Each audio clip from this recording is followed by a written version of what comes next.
Beberapa orang yang bila cintanya ditolak bukan menjadi masalah karena dia bisa menemukan cinta yang lain.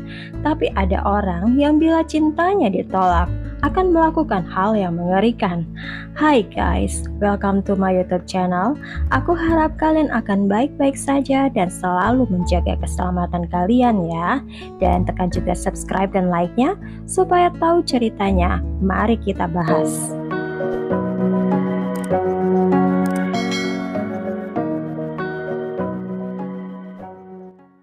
Kasus ini terjadi di Seoul, Korea Selatan. Kepolisian tidak pernah merilis nama korban, maka kita akan sebut saja gadis ini sebagai Aira. Aira berusia 25 tahun. Dia tinggal dengan ibu dan adik perempuannya di bagian timur laut kota Seoul. Aira adalah seorang gamer besar. Dia sering mengunjungi kafe permainan komputer lokal atau disebut sebagai PC Bay, di mana dia menghabiskan waktu berjam-jam bermain game Tree of Legend. PC Bank atau PC Room seperti kafe dunia maya yang dirancang khusus untuk bermain game. Ini adalah salah satu tempat yang paling populer di Korea Selatan untuk bertemu teman dan bermain game komputer dengan banyak pemain dengan biaya per jam. Tarif rata-rata PC Bay atau PC Bank rata-rata $1 per jam. Sejak tempat itu dibuka 24 jam, orang-orang bisa menghabiskan waktu di sini atau bahkan bisa bermalam di sini. Atau hanya sekedar nongkrong dan main video game favorit mereka. Pada hari Natal tahun 2020, Aira memutuskan bertemu dengan beberapa teman gamenya di tempat nongkrong lokal. Tapi ada wajah baru di grup mereka. Seorang pria bernama Kim Tae-yoon, lahir tahun 1996. Kim setahun lebih muda dari Aira dan juga seorang gamer besar.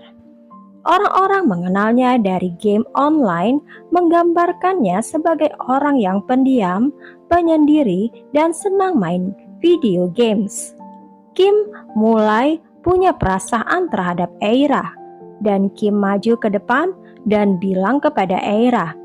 Tapi Aira tidak punya perasaan yang sama dengan Kim, dan dengan sopan Aira menolaknya. Tapi Kim tidak suka ditolak. Kim terus mengganggu dan melecehkannya, sampai Aira merasa sudah cukup dan menyuruh Kim keluar. Ini menimbulkan pertengkaran besar di antara keduanya. Setelahnya, Aira mulai menghindari Kim.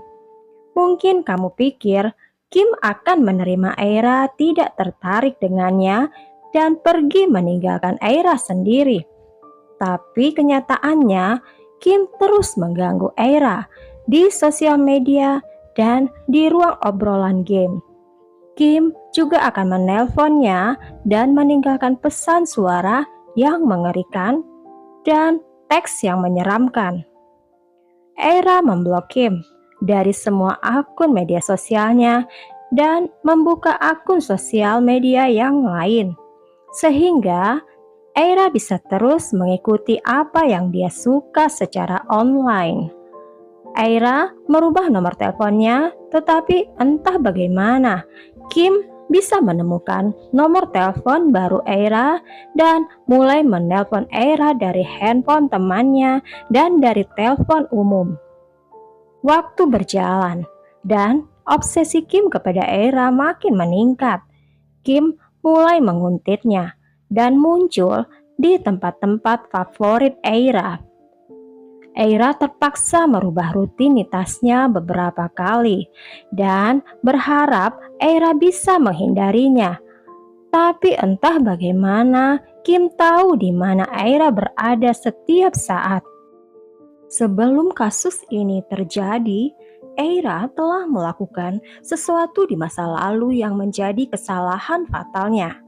Dia memposting gambar paket yang diterimanya di sosial media.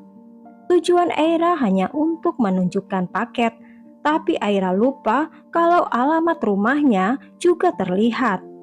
Kim merayap melalui akun media sosial Aira. Kim menemukan alamat ini dan tahu di mana Aira tinggal.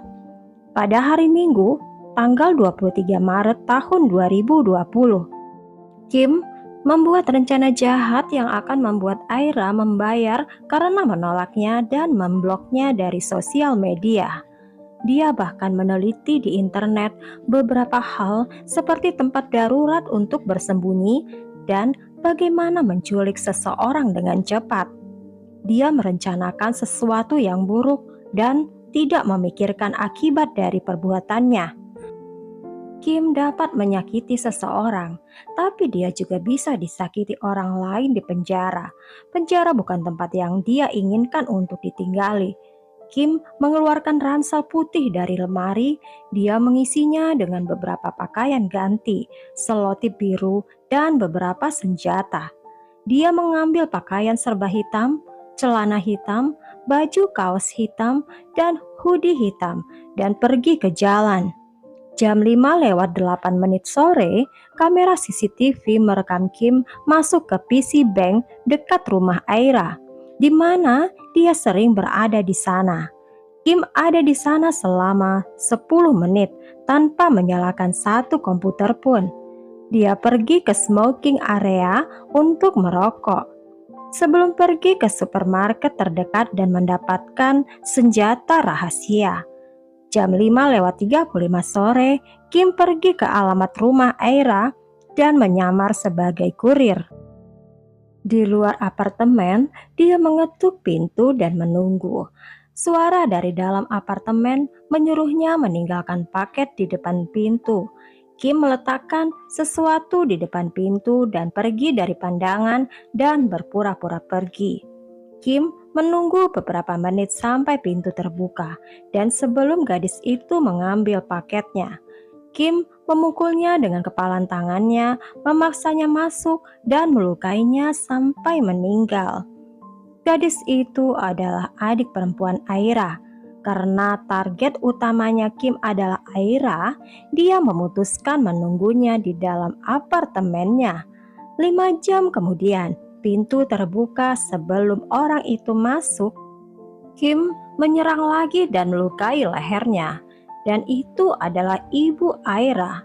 Bahkan dia tidak sempat melawan. Kim menunggu beberapa jam lagi sampai Aira pulang.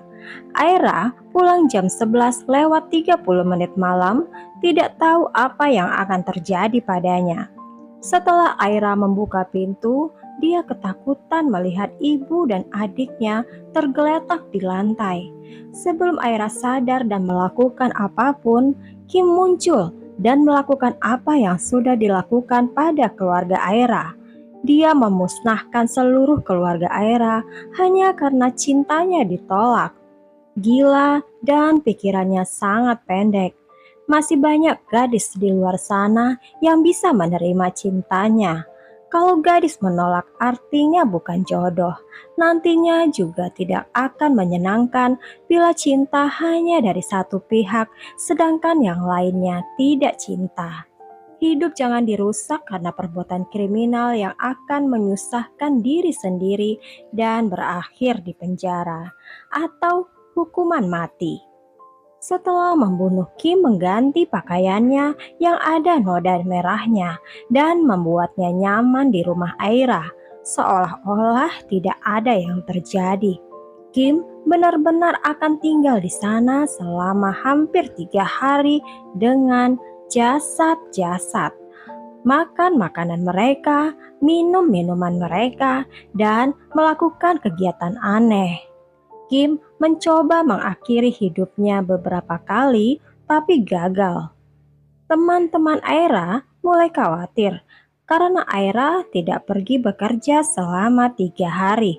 Mereka tidak bisa menelponnya. Teman-teman Aira menelpon polisi dan meminta mereka mengecek keadaan Aira. Pada tanggal 25 Maret, beberapa petugas datang ke apartemen Aira dan mengeceknya. Dan polisi kaget melihat Kim tinggal dengan mayat di dalam apartemen Aira. Jasad-jasad itu sudah membusuk. dan Kim mengalami beberapa luka yang dilakukannya sendiri di leher, lengan, dan perut, tapi tidak mengancam jiwa. Kim dibawa ke rumah sakit untuk dirawat sebelum ditahan. Kim mengakui semua tuduhan yang diarahkan padanya termasuk pembunuhan. Kim bilang kepada polisi, dia merencanakan untuk mengambil nyawa Aira karena dia menolak bertemu Kim dan memblok Kim dari sosial media. Kim mengklaim kematian adik perempuan Aira dan ibu Aira adalah kecelakaan. Kim tidak tahu mereka tinggal dengan Aira. Polisi yakin Kim sudah merencanakan kejahatan selama seminggu sebelum pembunuhan. Kim sudah mencari di internet untuk metode pembunuhan. Kim sudah menguntit Aira selama berbulan-bulan dan mengetahui rutinitas Aira. Artinya, Kim tahu kalau Aira tidak ada di rumah ketika Kim tiba di rumah itu. Fakta bahwa Kim membawa baju ganti dan senjata untuk mendukung tindakan kejamnya adalah bukti nyata kalau Kim tahu pasti apa yang ingin dia lakukan. Pada awalnya, nama dan identitas Kim dirahasiakan dari publik atas dasar privasi. Tapi karena kejahatannya sangat serius dan protes publik meluas, polisi memutuskan mengungkapkan nama dan fotonya. Dan ternyata orang ini sudah punya catatan kepolisian karena terlibat beberapa kejahatan. Dia tertangkap kamera mencuri uang dari tempat kerjanya. Dia tidak ditangkap, tapi dia dipecat dan dilarang menginjak kaki di tempat itu. Pada insiden lain di tahun 2019, dia didenda $1.700 setelah dia tertangkap masuk ke kamar mandi umum khusus wanita untuk tujuan melecehkan. Di tahun yang sama, dia dituduh melecehkan seseorang di media sosial dan didenda $250. Dia bikin masalah lagi setelah dia mengirimkan suara rintihan ke gadis sekolahan setempat. Orang ini benar-benar mengganggu. Pada kemunculan pertamanya di depan umum, Kim meminta maaf bukan kepada keluarga korban, tapi kepada para wartawan yang berkumpul di luar kantor polisi. Dia bilang, "Aku tidak berpikir bisa menjawab setiap pertanyaan Anda, dan saya minta pengertian Anda. Saya minta maaf."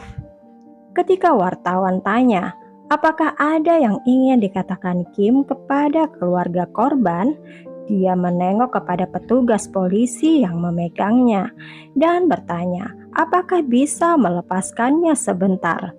Dan ketika petugas melepaskannya, Kim berlutut dan bilang, "Saya merasa sangat bersalah karena membuka mata saya tanpa malu-malu, bernapas, dan bahkan masih bisa hidup. Saya minta maaf atas semua kerusakan yang saya timbulkan kepada semua orang, termasuk keluarga yang berduka." Namun permintaan maafnya dianggap sebagai siasat untuk meringankan hukumannya. Pada bulan April tahun 2021, Kim Tae-yoon dihukum di Pengadilan Distrik Utara Seoul pada 3 dakwaan pembunuhan, 1 dakwaan pembobolan rumah, dan 1 tuduhan pelecehan dan penyalahgunaan jaringan komunikasi. Jaksa menuntut Kim hukuman mati karena pembunuhan berencana dan pengabaian ekstrim untuk kehidupan manusia. Namun pembelanya berpendapat bahwa Kim hanya berencana mengakhiri hidup Aira dan 2 yang lainnya hanya kecelakaan. Pengadilan menolak hukuman mati bahwa Kim sudah mengakui sebagian besar kejahatannya dan tidak memiliki catatan kriminal serius sebelumnya. Kim Tae-yoon dijatuhi hukuman seumur hidup di penjara tanpa pembebasan bersyarat. Sebelum kejahatan ini, di beberapa negara lain, tidak menganggap kejahatan menguntit adalah kejahatan serius. Itu dianggap pelanggaran ringan dan membawa hukuman maksimal $89 atau 29 hari penjara. Sekarang semua orang bisa mengetahui menguntit dapat mengarah kemana. Mereka menyerukan hukuman yang lebih berat untuk penguntit yang dihukum. Akhirnya, pembuat hukum di Korea Selatan mengesahkan undang-undang yang meningkatkan hukuman untuk penguntit yang dihukum dari 29 hari menjadi 5 tahun di penjara. Ini apabila korban yang melaporkan penguntit dan korban dalam keadaan hidup. Bila korban meninggal, maka pelaku akan dikenakan hukuman berlapis yang jauh lebih berat. Sekian dulu ceritanya. Tulis pendapat kamu tentang kasus ini di kolom komentar ya. Selalu jaga keselamatan, stay safe, stay happy, dan selalu menghindar dari kejahatan ya guys. Dan tekan subscribe dan like-nya untuk video yang lain.